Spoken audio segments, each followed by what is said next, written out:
Assalamualaikum warahmatullahi wabarakatuh. Waalaikumsalam warahmatullahi wabarakatuh. Apa pelajarannya anak-anak? Gimana kabarnya? Baik, Pak. Sudah siap pelajaran? Oke, sebelum kita mulai pelajaran, Bapak mau absensi dulu. Ada yang tidak hadir hari ini? Jadi semua ya? Alhamdulillah, sehat semua. Bisa hadir ke kelas untuk mengikuti pelajaran. Terus kira-kira kalau ada yang sakit, kita doakan semoga cepat sembuh. Tapi sebelum itu kita mengenal Pancasila dulu. Kita baca Pancasila. Pancasila hafal semua ya? Ada yang tidak hafal Pancasila? Ada? Tidak ada ya. Kira-kira sila kelima bunyinya gimana?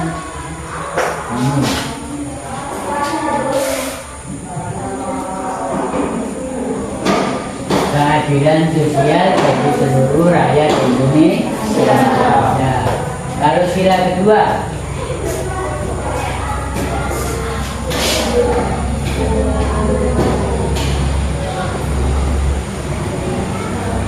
sila ketiga,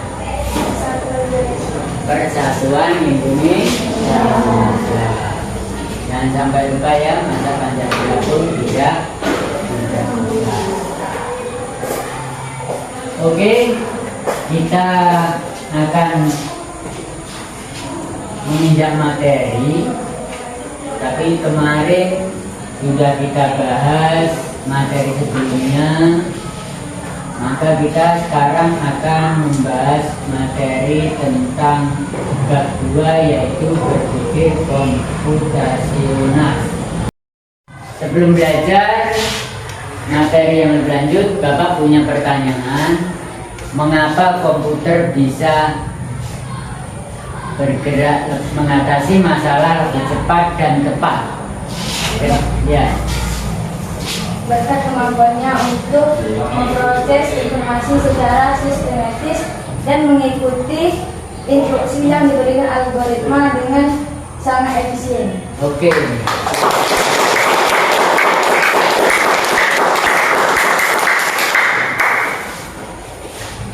Bagaimana kalian memutuskan rute perjalanan yang tercepat menuju ke sekolah? Siapa? Ya. Saya akan memilih rute dengan perjalanan yang paling cepat dan memungkinkan waktu yang paling jauh. Oke.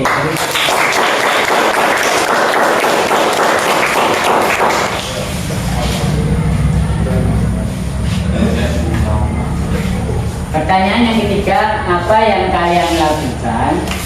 Kalian punya resep masakan untuk 5 porsi. Sedangkan kamu akan membuat untuk 10 porsi. Kira-kira jawabannya gimana? Kalian punya resep makanan 5 porsi, hanya untuk 5 porsi. Tapi kalian ingin membuat 10 porsi. Bagaimana caranya? Siapa? Bisa? Ya? Yang aku lakukan adalah bahan resepnya dilipat gandakan 2 kali. Terus? Sudah? Oke.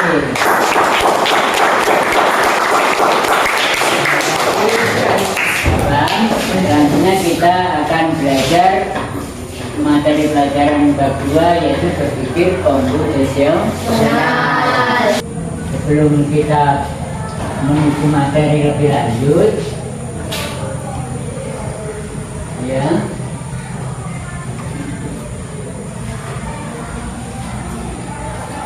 Tujuan pembelajaran daripada materi berpikir komputasional itu yang satu, menghubungkan pengetahuan tentang konsep dan penerapan berpikir komputasional dalam pengelolaan data.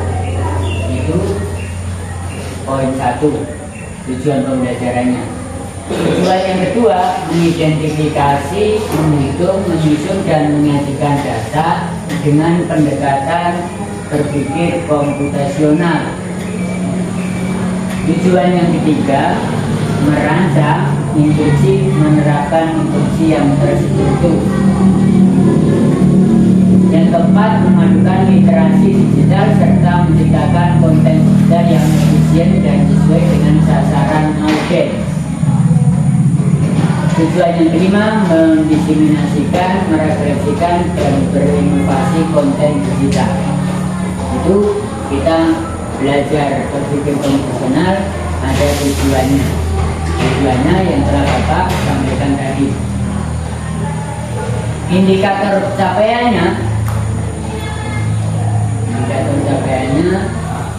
menerapkan konsep komponen berpikir komputasional dalam konteks coding dan kecerdasan artifisial. Yang kedua, menerapkan pendekatan dekomposisi, pengenalan pola abstraksi dalam pengelolaan data. Yang ketiga, menggunakan pendekatan algoritma untuk memecahkan masalah secara sistematis.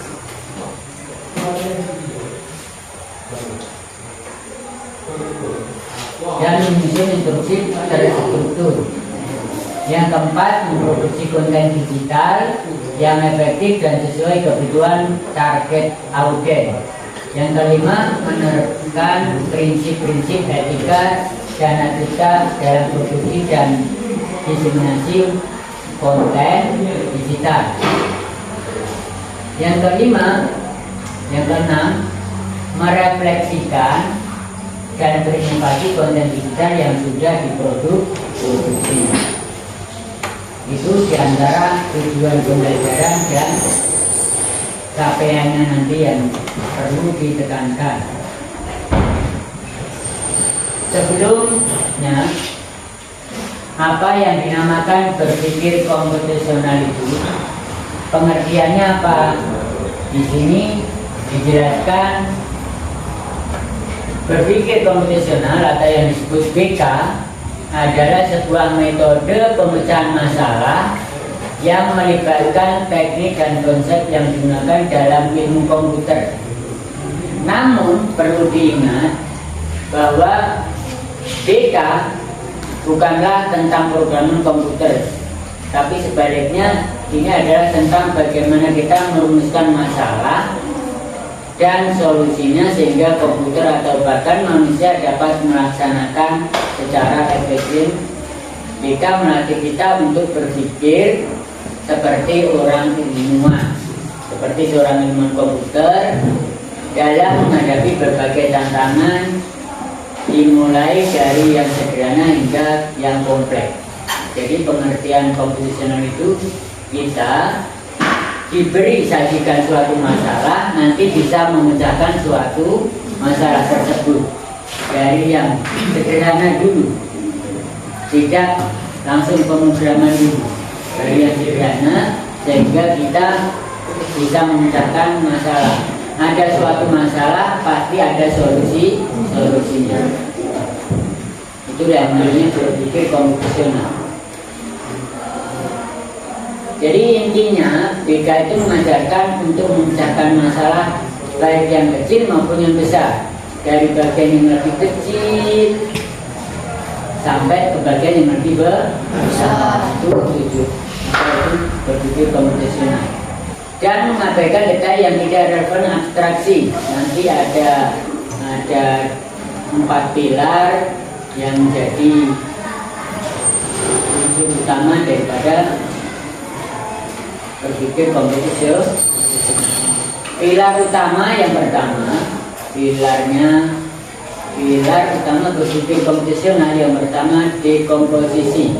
Apa itu dekomposisi? Memecahkan masalah besar, kompleks dan menjadi bagian yang lebih kecil, sederhana dan mudah dikelola. Ini seperti membagi tugas besar menjadi beberapa subtugas. Yang kedua, mencari kesamaan, tren dan keteraturan dalam data atau masalah yang berbeda. Setelah dipecahkan, kita mencari pola untuk membantu dan memahami serta memecahkan masalah tersebut. Ini pengenalan pola. Yang ketiga, abstraksi. Kita fokus pada informasi penting yang mengabaikan detail yang tidak diperlukan atau tidak relevan. Ini membantu kita melihat gambaran besar dan menciptakan model umum dari masalah. Biasanya abstraksi itu agak-agak diabaikan. Yang keempat, algoritma. Itu mengembangkan serangkaian langkah-langkah yang terperinci dan berurutan untuk menciptakan masalah. Ini adalah resep atau instruksi langkah-langkah demi langkah untuk mencapai solusi. Jadi yang keempat ini langkah-langkah yang diperlukan dalam mencapai solusi. Ada masalah, nanti unsurnya ada 4 ini. Yang terakhir algoritma itu untuk mencari solusi dari masalah tersebut. Oke, biar nggak tegang, kita ice breathing dulu.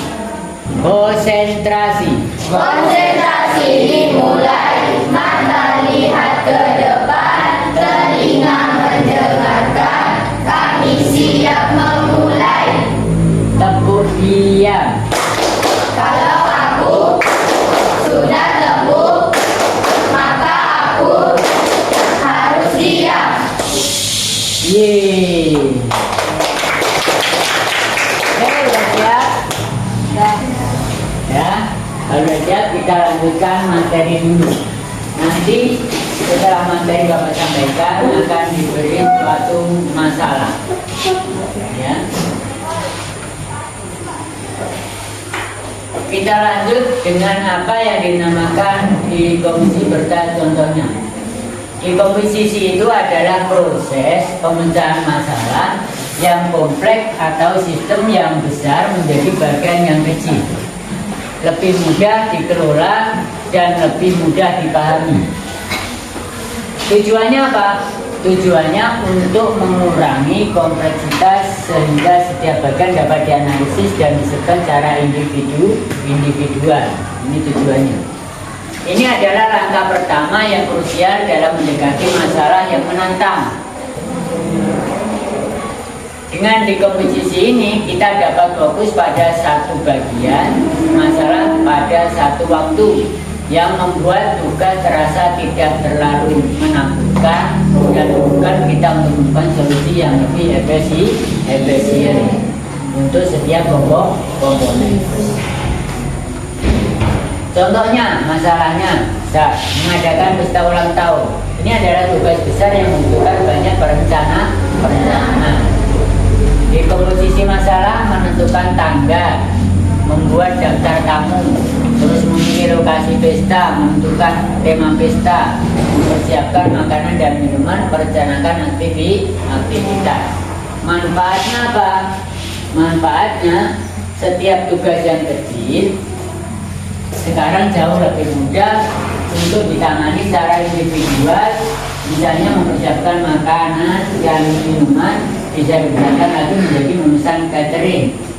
Kalau dulu mempersiapkan makanan agak rumit karena harus mulai dari awal memasak sendiri. Sekarang tinggal lebih solusinya lebih efisien lagi, tinggal pesan dengan catering, membuat kue, membeli minuman dan lain-lain, tinggal perusahaan. Ini yang dinamakan memecahkan masalah. Ada manfaat, unsur manfaatnya. Ini dekomposisi. Terus pengenalan pola. Ini pengenalan pola dan contoh. Apa itu pengenalan pola? Pengenalan pola adalah kemampuan untuk menemukan kesamaan atau tren, ya, dalam data, situasi atau masalah yang berbeda. Setelah kita dekomposisi masalah, langkah selanjutnya adalah mencari pola yang muncul. Nanti setelah dekomposisi tadi itu, kita disuruh mencari polanya bagaimana. Pola yang muncul itu apa-apa. Pola ini didapat untuk membantu kita dalam memprediksi hasil, mengidentifikasi akar masalah, atau bahkan merumuskan solusi yang sudah terbukti efektif di masa lalu. Kemampuan ini sangat penting karena seringkali masalah yang terlihat berbeda memiliki struktur dasar yang elemen serupa yang dapat diselesaikan dengan metode yang sama. Contoh pengenalan yang pertama, observasi harian. Setiap pagi Anda mengamati cuaca, mendung, cerah, hujan, dan lain sebagainya. Ini mencari polanya. Anda melihat bahwa setiap kali kelembapan tinggi dan sedikit turun di pagi hari, hampir selalu hujan di sore hari. Ada mendung, kadang hujan di sore hari. Jika pagi cerah, suhu naik dengan cepat, kemungkinan besar sepanjang hari akan cerah. Terus manfaatnya apa? Mengenal pola itu. Manfaatnya, dengan mengenal pola, dapat memprediksi cuaca untuk hari itu dan memutuskan apakah akan membawa payung atau tidak. Pola ini membantu Anda mengambil keputusan berdasarkan data yang diamati. Ini abstraksi serta contohnya. Abstraksi itu adalah proses menyaring atau mengabaikan detail yang tidak relevan, hanya fokus pada informasi penting eksternal dari suatu masalah. Ini bukan kita untuk melihat gambaran besar, menciptakan representasi umum dari masalah tanpa terbebani oleh kompleksitas yang tidak perlu. Itu abstraksi. Kita langsung contohnya. Contoh abstraksi peta perjalanan dengan realita detailnya. Jika Anda ingin pergi dari rumah sekolah, detail seperti setiap berikan di jalan, setiap daun di pohon, dan warna mobil yang terparkir di pinggir jalan adalah detail yang tidak relevan dengan tujuan Anda mencapai sekolah. Terus menciptakan abstraksinya bagaimana? Petanya. Peta adalah bentuk abstraksi. Peta tidak menunjukkan setiap detail lingkungan seperti pohon, bangunan kecil, atau marka jalan minor. Sebaliknya, peta hanya menampilkan informasi penting yang relevan dengan perjalanan Anda. Jalan utama, persimpangan, belokan, dan lokasi rumah serta sekolah Anda. Itu abstraksinya. Manfaatnya, dengan abstraksi ini Anda dapat dengan mudah merencanakan rute Anda tanpa terbebani oleh informasi yang tidak dibutuhkan. Ini membuat proses pengambilan keputusan lebih cepat dan efisien. Ini baru materinya ya. Contoh nasi goreng, memasak nasi goreng. Ini nasi goreng di komposisinya, alatnya ada, bahannya ada, bumbunya juga ada, langkah-langkahnya ada. Alatnya butuh wajan, butuh telur, butuh pisau, kompor, bahannya nasi, telur, minyak goreng, daun bawang. Terus bumbunya apa? Bawang merah, bawang putih, garam, gula, kemiri, cabai, dan kecap. Potong semua bahan, ini langkah-langkahnya. Ulek bumbu, panaskan minyak goreng, telur dan bumbu, masukkan nasi dan aduk rata, cek rasanya. Setelah jadi baru bisa menjadi nasi goreng. Ini pola pengenalan polanya. Untuk membuat satu porsi nasi goreng kita membutuhkan waktu kurang lebih 10 menit.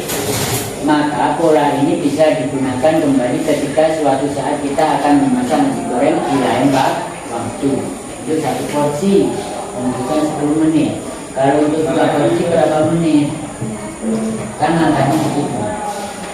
Terus karena kita pernah membuat nasi goreng, kita juga dapat membuat kue tiaw goreng. Karena proses dan bumbunya hampir sama, kita dapat melihat bahwa pola untuk membuat nasi goreng dan kue tiaw goreng itu hampir sama meskipun bahannya dasarnya berbeda. Ini namanya pola, pengenalan polanya. Ini abstraksinya. Dalam masak nasi goreng, agar lebih efektif dan efisien, dalam kurun waktu 10 menit kita bisa membuat 5 porsi nasi goreng dengan menggunakan bumbu dan bahan. Sama-sama waktu 10 menit kita bisa membuat 5 porsi nasi goreng. Dengan cara bagaimana? Dengan cara menambahkan bumbunya dan nasinya pun ditambah. Ketika membuat sepiring nasi goreng, kita tidak perlu memperhatikan bagaimana sebuah kedelai dapat diolah menjadi kecap, karena hal itu tidaklah penting.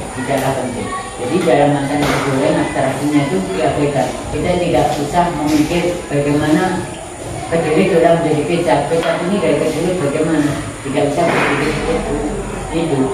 Yang kita fokuskan langkah-langkahnya yaitu bagaimana kita membuat nasi goreng. Paham ya?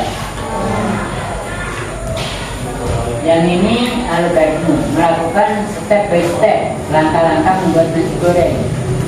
Ini untuk menurutkan langkah-langkahnya.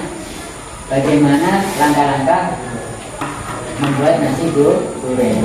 Yang pertama, panaskan secukupnya minyak, goreng telur, masukkan bumbu, masukkan nasi putih dan bumbu, kecap, saus, gula dan penyedap rasa. Setelah masak, cek rasa, nasi siap dihidangkan. Ya, paham ya? Oke, terima kasih. Itu materinya tentang berpikir komputasional. Sekarang kita akan memberi tugas. Bapak akan membagikan tugas pada kalian, tapi sebelumnya dibuat kelompok dulu. Silakan membuat kelompok masing-masing 4 orang, jadi masing-masing 4 orang ya. Oke, silakan dibentuk kelompok dulu. Paham ya materi tadi? Ya paham? Bapak bagikan masalahnya.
presentasikan maju ke depan, presentasikan kelompok 1 dan presentasikan. Ya, kelompoknya 1 yang 4 tadi.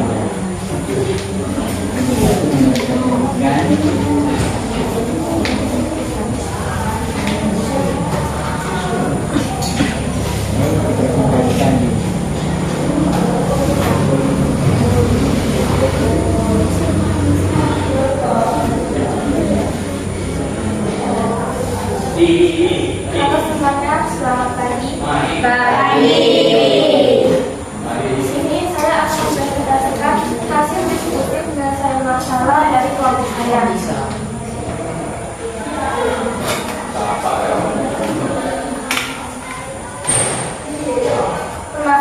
adalah di sekolah kami biasanya melayani 2 kali jam istirahat. Namun, banyak siswa mengeluh karena pada jam istirahat kedua, makanan dan minuman favorit mereka sudah habis. Penjual kantin mengatakan bahwa stok makanan yang disiapkan di pagi hari tidak cukup untuk memenuhi semua kebutuhan siswa. Akibatnya, beberapa siswa tidak dapat mendapatkan makanan atau terpaksa membeli makanan yang tidak mereka sukai. Hal ini sering terjadi, terutama pada hari-hari tertentu seperti Senin dan Jumat. Jawaban dari kelompok saya adalah, untuk dekomposisinya adalah, penjual kantin mengatakan bahwa stok makanan yang disiapkan di pagi hari tidak cukup untuk memenuhi semua kebutuhan siswa. Dan pengenalan pola, akibatnya beberapa siswa tidak mendapatkan makanan atau terpaksa membeli makanan yang mereka tidak sukai. Abstraksinya adalah siswa terpaksa membeli makanan yang tidak mereka sukai atau bahkan tidak mendapatkan makanan. Penyelesaian kelompok kami adalah: 1. Ibu kantin bisa mengadakan open PO atau pre-order, yaitu memesan makanan sebelum makanan itu dibuat. 2. Setiap siswa bisa memesan makanan sebelum makanan dibuat oleh ibu kantin. 3. Setelah sudah ibu kantin menerima pesanan PO dan membuatnya pas dengan yang dipesan siswa, ibu kantin bisa menemukan jumlah yang pas untuk semua siswa di sekolah sehingga siswa kebagian, sehingga semua makanan bisa dibagikan untuk semua siswa. 4. Makanan yang dibuat bisa diterima siswa sesuai dengan pesanan. Jadi tidak akan ada yang tidak kebagian karena sudah dibuat lebih juga oleh ibu kantin. Sekian penyelesaian masalah dari kelompok kami. Saya ucapkan terima kasih yang sudah menyimak. Selamat pagi.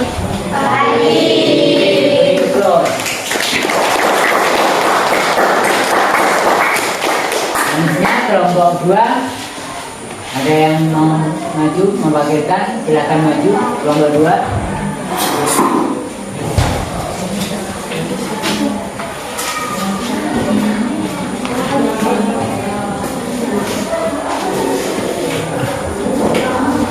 Assalamualaikum warahmatullahi wabarakatuh.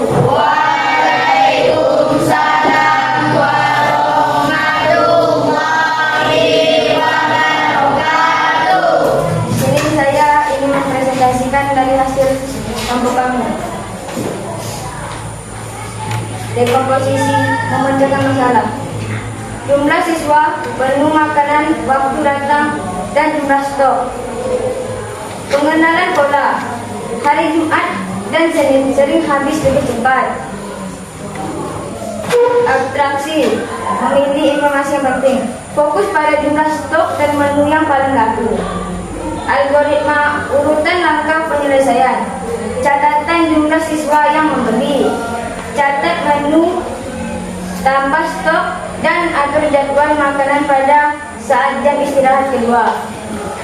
Sekian presentasi dari saya akhiri. Wassalamualaikum warahmatullahi wabarakatuh. Waalaikumsalam warahmatullahi wabarakatuh.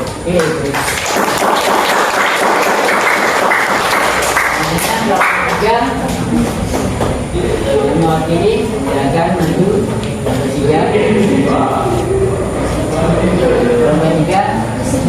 Kelompok 3, silakan.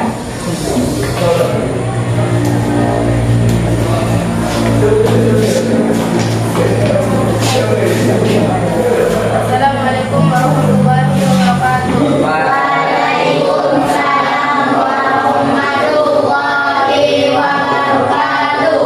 Ini saya mempresentasikan hasil pemecahan masalah dari kelompok saya. Permasalahan di sekolah, kantin biasanya melayani 2 kali jam istirahat. Namun banyak siswa mengeluh karena pada jam istirahat kedua, makanan dan minuman favorit mereka sudah habis. Penjual kantin mengatakan bahwa stok makanan yang disiapkan di pagi hari tidak cukup untuk memenuhi kebutuhan semua siswa. Akibatnya, beberapa siswa tidak mendapatkan makanan atau terpaksa membeli makanan yang tidak mereka sukai. Hal ini sering terjadi, terutama pada hari tertentu seperti Senin dan Jumat. Langkah berpikir komputasional yang telah kami isi. A. Dekomposisi memecah masalah. Beberapa siswa tidak mendapatkan makanan atau terpaksa membeli makanan yang tidak mereka sukai. Pengenalan pola. Hal ini sering terjadi terutama pada hari tertentu seperti Senin dan Jumat. Abstraksi. Banyak siswa mengeluh karena pada jam istirahat kedua, makanan dan minuman favorit mereka sudah habis. Algoritma. 1. Datang lebih awal untuk membeli. 2. Ibu kantin harus membuat lebih banyak kuenya. 3. Ibu kantin harus membeli stok makanan yang lebih banyak. 4. Harus menyediakan banyak makanan terutama di hari Senin dan Jumat. Sekian presentasi dari saya akhiri. Wassalamualaikum warahmatullahi wabarakatuh. Waalaikumsalam warahmatullahi wabarakatuh.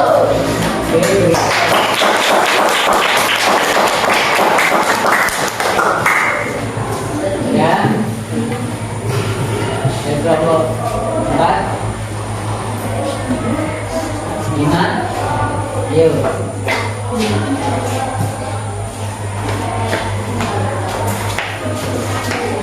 Assalamualaikum warahmatullahi wabarakatuh. Waalaikumsalam warahmatullahi wabarakatuh. Di sini saya akan mempresentasikan hasil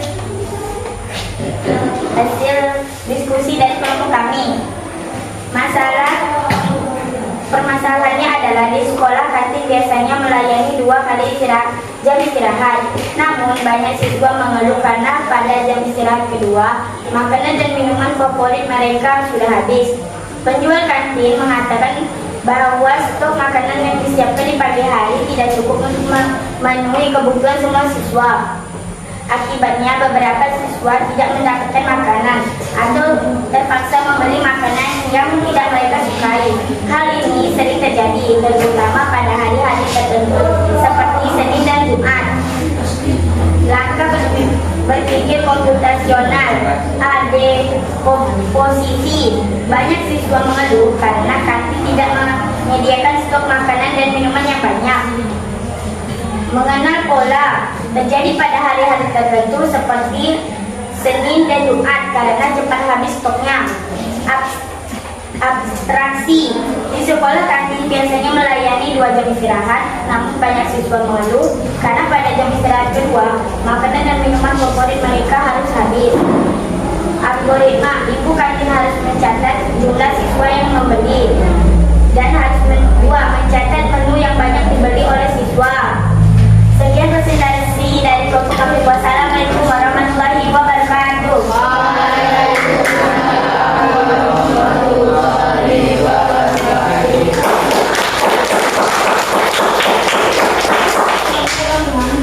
Anda kelompok 4.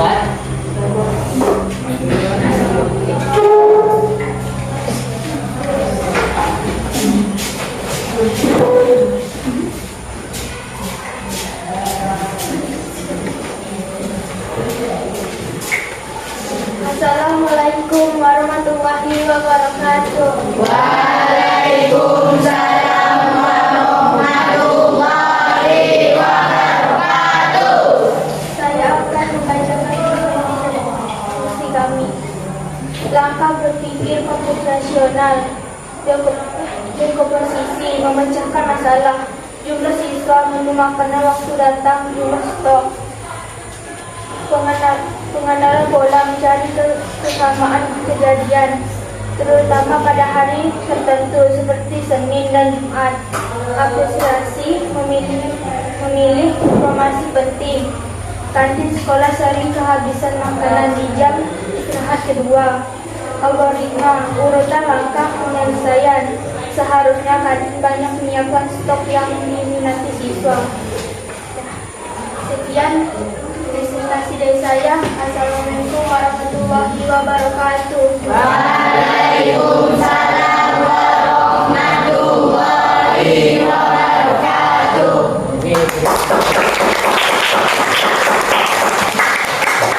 Oke, semuanya berpresentasi. Maka hasil presentasi cukup bagus, masing-masing tahu bagaimana mencari solusi dari suatu masalah. Sekarang kita akan merefleksikan pembelajaran ini ya. Gimana refleksinya menurut kalian? Pembelajaran berpikir komposisional ini.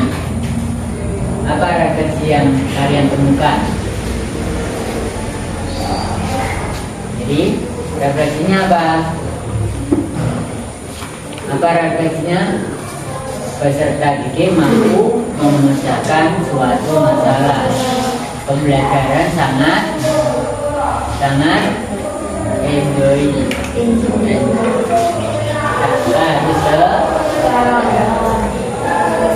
Dari kesimpulan kita belajar ini, jadi berpikir komputasional itu membutuhkan pemahaman konsep seperti fungsi, lingkungan, sistem bilangan, algoritma, dan struktur data.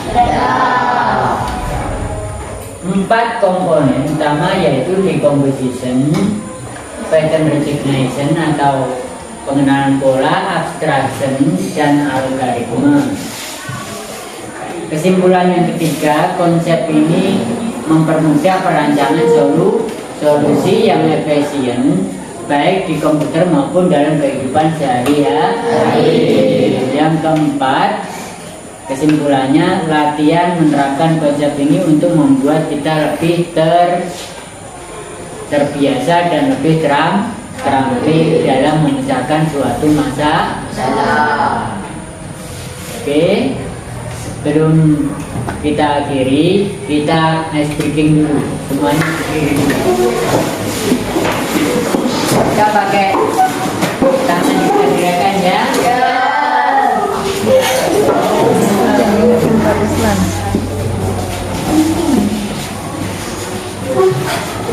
Ayo 1, 2, 3. Kanan ke kanan, digerak-gerakkan. Kanan ke kiri, digerak-gerakkan. Tangan ke depan, digerak-gerakkan.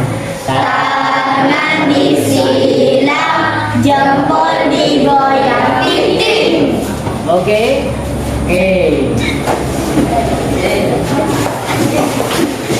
Sebelum kita akhiri, Bapak kasih pertanyaan dulu ya. Jelaskan pengertian tentang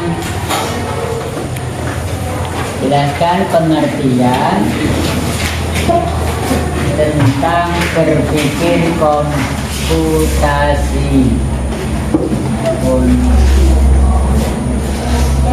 Jelaskan pengertian berpikir komputasional.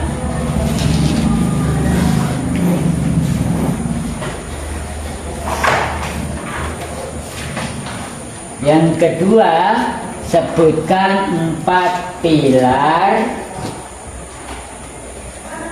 dari berpikir komputasional. Ya, dikerjakan dulu.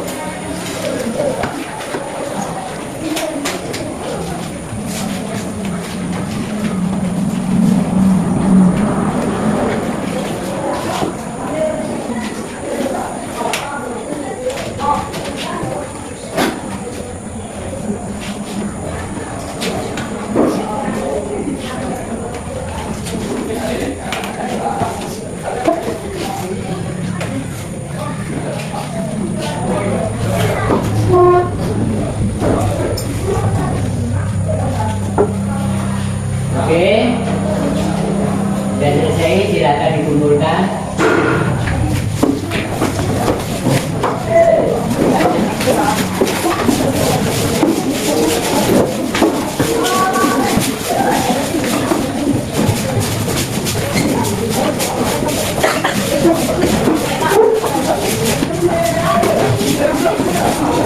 Oke, sebelum berakhir kita kembali ke duduk masing-masing.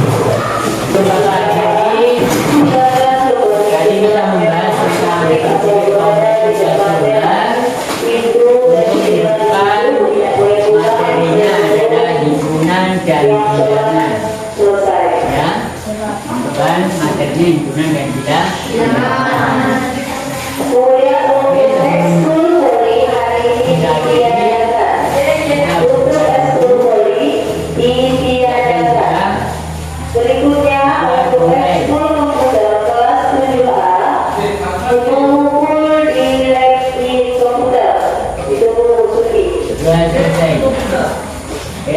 Assalamualaikum.